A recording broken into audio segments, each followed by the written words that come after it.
A man should provide for his household, and that is the bottom line. So a man who doesn't provide for his own household is worse than an unbeliever. It says in the Bible, but if any provide not for his own, and especially for those of his own house, he has denied the faith and is worse than an unbeliever. And being an unbeliever of Jesus is a really bad sin. Look at our grandparents. They didn't deal with this stuff. Why? Because they weren't like on dating apps and scrolling and thinking that they can have something better. A lot of it has to do with modern day feminism, the idea that, women should have their own, and they absolutely should. I do, Ari does.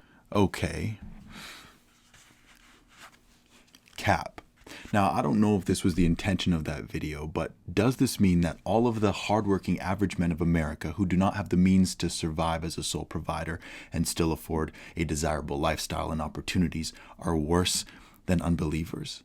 That any man in a dual income relationship is implicated as hellbound? Because even as a man who personally leans towards traditional gender roles and believes it is best for a man to bear the lion's share of physical and financial burdens in a relationship, I think that this take is harmful and not helpful and obviously born of privilege. But weaponizing the Bible is nothing new, and two can play at that game. So sure, let's take a little walk down that road together. Now, I'm no theologian, but I'm pretty sure the Bible also says things like, a woman should learn in quietness and full submission. I do not permit a woman to teach nor have authority over a man. She must be silent. Ergo, according to that verse, two women giving biblical advice on a podcast is unbiblical and hypocritical.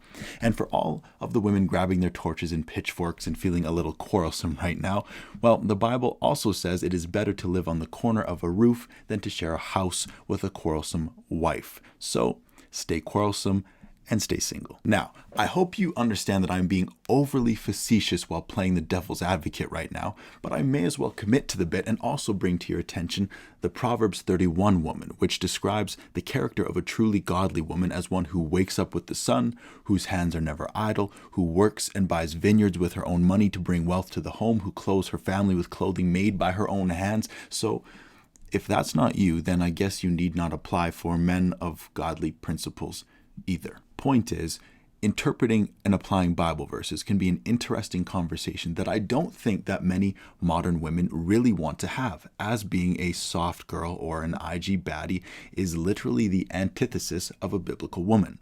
Now, let's talk a little bit more productively and talk about provision. A man who does not provide, interpreted more literally, means a man who provides nothing, like the type who quits his job to avoid paying child support, or a deadbeat freeloader. And if that is what is meant by a man who does not provide, okay, have at it. I think such men are parasites. But if not, the question becomes, where is the line between providing and not providing? Because a one-bedroom apartment and Walmart groceries is technically providing. Would you date a guy that makes $75K a year? That's so cute. No. I don't think that he could afford our groceries. And I'm buying organic, and obviously I'm buying all like grass-fed, grass-finished beef, no seed oils. So no, he couldn't afford that at Whole Foods. No. Or does providing mean a man is supposed to finance a lifestyle in accordance to whatever level of materialism a woman arbitrarily decides she is worth, or that is being sold to the masses on social media?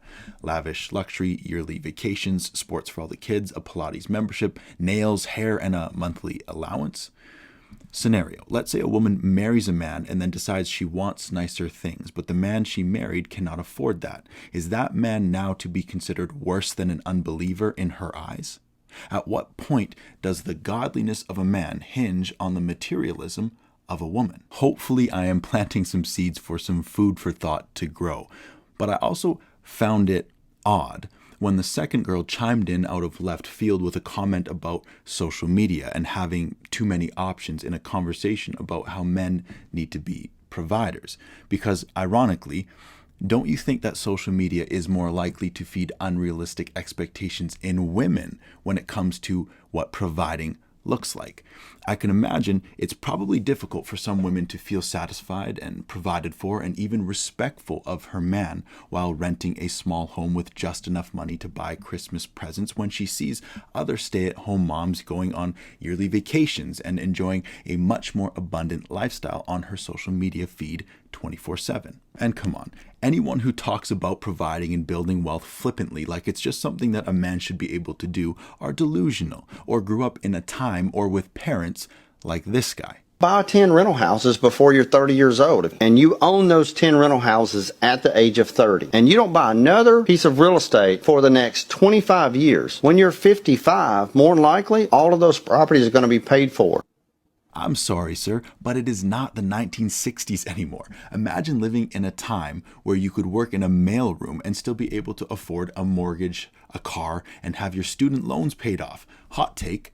If you were a middle-class boomer, you would have had to have zero ambition or royally screw up or been subject to some catastrophic unforeseen circumstance to have not built wealth. Fast forward to today, most people are struggling financially. The average income for a 30-year-old man in America is less than $50K per year, which means, on average, it is virtually impossible for most people to provide on a single income. Hence, the majority of relationships today are dual income. So are all of the men in these relationships to be condemned? Oh, and the point about our grandfathers and grandmothers is also a small-minded perspective. Think about it. Grandma was not allowed to have a bank account, so it's not necessarily that grandpa was some God-fearing, masculine, providing alpha man. It's simply that he was the only one who could. But I do get it though. When it comes to relationships, the truth is that men set the intention and the direction while women control the speed, generally speaking. And unfortunately, men today are more directionless than ever, which can only bring destruction and division. This can be attributed to many external factors and societal evolution, and no, not just modern feminism. For example, 200 years ago, a man's direction was largely set by his family and by survival. If your father was a farmer, you farmed. If your father was a coal miner, you mined coal. If you did not harvest your crops, your family died. If you did not chop wood for the winter, your family died. This is why even a teenager would have already had a stronger sense of direction and purpose in his life and would have been able to invite a woman onto that journey with him with a high level of intention and commitment. The modern world, on the other hand, is a much different animal. It drops you as a boy into the middle of a parking lot and says, go wherever you want and be whatever you want, but in the same breath also demands that a real man must have it figured out immediately. And without healthy role models and the paradox of choice at play, it is not surprising that so many men today wander aimlessly or make the mistake of making women their destination or whatever else music and media sells them until their 30s before they finally start to find some semblance of direction and identity. Understand, the expectation and pressure that is placed on men to succeed, provide, and have direction in their life is not something that many women consider deeply, nor do they have much grace for, because they do not understand it, because they do not experience it at the same level that a man does. Even in my own life, I started turning my life around in my mid-20s and finally broke the 6-figure threshold at 30. And I'm one of the lucky ones that was dealt a good hand.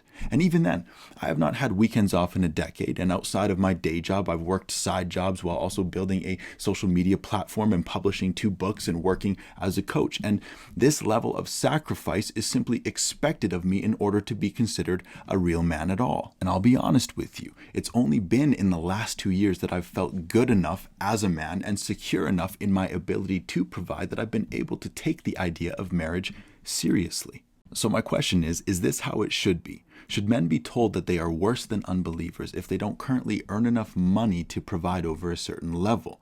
Is this how women should view men and their husbands? Scenario, what if I would have fallen in love and gotten married 10 years ago when I still would have needed my wife to help contribute to the bills in order to make ends meet as I built my career? Would that have made me worse than an unbeliever?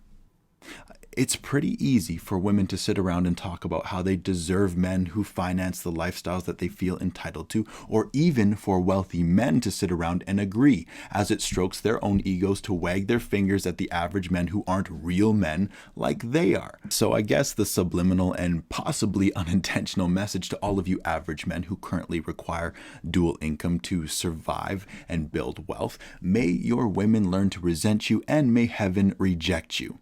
But you can either complain about what's fair and what's not fair like a child, or you can do what you can to focus on what is yours to control and play the cards you've been dealt to the absolute best of your ability. Because far too many of you who are complaining are the same ones who are sitting around with your thumbs up your fat asses and your fingers on keyboards building your homes in comment sections. And at the end of the day, I do believe that a man must do everything within his power to provide and to protect for his kingdom.